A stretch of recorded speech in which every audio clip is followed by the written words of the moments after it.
Hello, this is Deanna Burgon, I'm Sally Farrell. and we are the Burgon Farrell team with eXp Realty in beautiful Bellingham, Washington. And we are coming to you today with some market reports because you know what? We were just sitting here chatting and we're like, let's just go on and tell you guys what's happening. Yeah, we don't So, want to keep it just between us anymore. yeah, I know. So Sally, you want to start? Sure. So what I'm going to talk about, because there's a lot of news going on. Obviously, there's a lot of uncertainty. We have an election coming up. There's a lot of uncertainty about employment numbers and, what's going to happen when those forbearances come due and that sort of thing. So I'm just going to start and I'll share my screen and just talk about some good news. Right? You like good news? Yep. Right. Because there is some bad news out there and we got to deal with that. But there is some good news that is going to be kind of a counterbalance to some of the things we've been hearing about. So first of all, to look at was there are some, like Chetna Aya of Morgan Stanley. She's the, I don't know if it's a he or a she, chief global economist for Morgan Stanley, has recently said that they believe there will be a sharper but shorter recession. And recent upside surprises in growth data and policy action have increased our confidence that this will be a deep V recovery. So we talked about that before in our videos about the different types of recovery. It's always been sort of agreed that this will be a V recovery, checkmark recovery, different types of recovery. Morgan Stanley believes that this will be a pretty deep V and then a recovery. So that remains to be seen, but that's good news. Great news. Yeah. So one of the things they look at, one of the things that leads them to that is consumer spending. So we're going to go use January 1st as a baseline, and consumer spending dropped a little bit in February and March, as it usually does, and then of course plummeted precipitously in April to 31.7% below that baseline. That was to be expected, but what was not really expected was how quickly it would climb out of that. And so now we're just 8.6% below that baseline and continuing to climb out of it. So that's really good news. Consumers are starting to spend. And then another great thing that's happened, kind of a surprise to me, was that people are saving more money. 63% of the people that were polled by Realtor.com said that they're saving more money during the shelter in place. I know. 12% of the people said they're spending less because their income has also dropped. So that's not good. But that's only 12%. And then 25% said they're earning the same, but they're spending more money. So I guess that's great. They're the people that are keeping that consumer spending going up, just like that's you. Right. We're doing our part. Yep. But saving money, having consumers save money is a really great thing for the economy and will really be a great safety net, if things turn. So obviously a strong economic recovery depends on an effective and sustained containment of COVID-19. I mean, virtually everyone agrees that's the case, right? So we have to keep continuing in our communities to make sure that we stay safe, keep each other safe, and are smart about this. Yes. Yeah. So now to real estate. One of the things we're looking at in real estate when we look at recovery is the number of showings, right? Are people out there looking at houses? Are houses getting shown? And so clearly here, this starts in January, the showings start to climb up a little bit and then boom, they drop off, to be expected, right? Yeah. We had 2 weeks where a lot of the markets in North America, we were non-essential. We weren't allowed to show houses. So obviously there's going to be a pretty big drop off of showing houses. But see how quickly we climbed out of that? Mm-hmm. I mean, yeah, there were pent up buyers. They just really wanted to see houses. People really wanted to sell their houses. And so those showings really picked up week after week. There's a little drop off for 4th of July. That always happens. Exactly. Yeah, takes a vacation. They're calling it kind of a spring market, but it's in the summer. A spring market in the summer, yeah. But it bounced right back right after the 4th of July. Yep. So that's good. So people are showing houses, and So we've kind of shown this as well. This is an index where they take 4 components. They take demand, supply, price, and the time on market, and they kind of mush it together to come up with an index.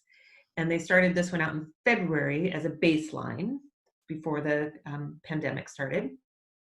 Things were climbing up, as were to be expected at that time. Then, of course, dropped off, that scary red line, but then started picking up, as you can see, pretty rapidly around late April, early May, and have continued to climb until we've reached pretty much our baseline again just last week.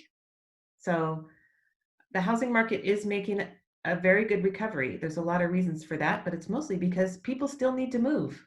Yep. And buyers still need to buy. It's a hard thing to stop. Right. Yeah. So like I said at the beginning, we have a lot of concerns about what's going to happen with the unemployment rate when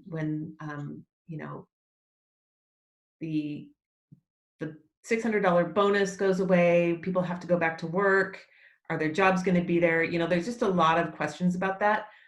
There's also a lot of questions about the forbearance, mortgage forbearance that people applied for. And I don't have the chart here. I wish I did, the numbers, but a lot of people that applied for the forbearances never used them. They kind of kept that as a safety net, but they didn't use it. But regardless, even for the people who did use them, this is a very different market than it was the last time we had when we had a housing crash in 2008. When people got into trouble with their mortgages in 2008, 2009, 10, there was no equity in those homes. A lot of people were underwater, had no safety net in their homes. But now people have a lot of equity in their homes. 60% of homeowners have almost 60% of homeowners have at least 60% equity. The average equity of a mortgage home is $177,000. So that's huge. And so a lot of those people who have even used those forbearances won't have to foreclose. That's not a foregone conclusion. They probably have equity in their home that they can fall back on and use. So they have options other than foreclosure. So those are some good economic indicators that we have seen that make us feel pretty good about the market going forward. And like I said, those are national numbers for the United States. But Deanna's going to tell us a little bit about what's going on right here. Yeah, exactly. So more accurate than, what Sally and I think. So we also look at numbers, even though, just from being out there, and we pretty much see exactly what Sally was saying, between the drop off and then the increased activity and what's happening now, being back to where the baseline started. I feel like we see that in our business right now. So it's nice that they correspond correctly. So I will go ahead and share my screen with you. This is not going to be as pretty because it's just some numbers.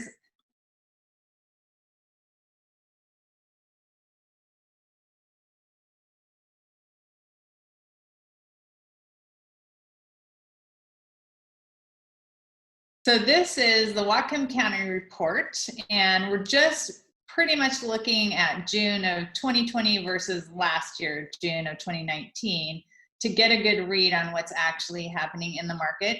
And I can go ahead and maybe make this even a little bit bigger for everyone.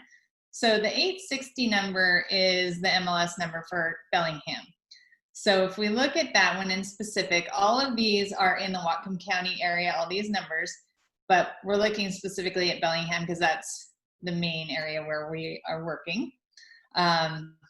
So June 2020, we had new listings this June, 140, as compared to 2019, we had 156. So a little bit fewer. We all probably can surmise why that would happen. People are still kind of sitting on the fence and being careful, and those who don't have to move aren't putting their houses up as much as they would last year, when all that they were thinking about is, should I put my house on the market? There was a pandemic going on. So that kind of makes sense. Then in Whatcom County as a whole, you're seeing the same kind of numbers, 438 this year versus 459. It's not huge though, which is really pretty awesome. Then active listings right now, we have 152 and last year 158. So you can see that number, it is, fairly staying the same, which is good. If we go to average price, we have gone up since last year. So we are at 770 this year. And last year we were at 722,000. So that's a fairly good increase for year over year.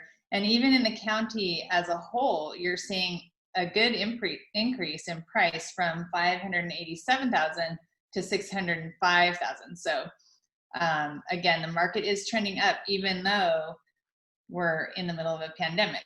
So, the fear of housing prices just dropping out isn't happening. So then, where I think maybe we're seeing a little bit more change might be the days on market. So, and that I could guess as to why that is, but I don't know. I'm not really sure, other than maybe people are just taking a little longer to get the showings and that sort of thing till they get an offer. But we're still seeing. That said, in the market, as Sally and I are out there working, we are seeing multiple offers. We're seeing fast sales. We're seeing it is a good time to put your house on the market because buyers are sitting there waiting because buyers need homes. And so when a house comes on, they're ready for it. So even though these numbers look sort of high, if you look over to the right, we have average time on the market, 72 days versus 54 last year. Like I say, I'm not exactly sure why that number is that high because I think it takes the whole market into account. So you have your very high end that take longer to sell. But in the median price, it is just, fire, I think. And speaking of median price, we have 617,000 for the median price of a house sold in June 2020. And last year was 580,000. So again, going up, and that's a crazy number that's the median house price here, but that's what it is. Countywide, 489,000 is the median house price, and last year 479. So even in the entire county, we're seeing that nice increase. So, and it's not massive, it's sustainable. So, and I think that, if we do see more of a drop in the market, I think the housing market in itself might maintain in our market because we'll probably see some sort of an adjustment, but I don't think the bottom's gonna drop out. That's just what I'm seeing by the numbers. I think we have enough buyer demand that those numbers, it's not gonna, drop out like in the recession. So right. We have a lot of people that just want to come here. They just yeah, and they'll do what it takes. And I imagine the interest rate has a lot to do with that buyer demand right now too. People really want to take advantage of that super low interest rate right now too, right? That's right. Yes. Yeah. Yeah, and I mean, I think like for buyers and sellers, because most sellers are buyers. So even if they're moving out of the market or to a different market, they're still buying somewhere else. So that helps.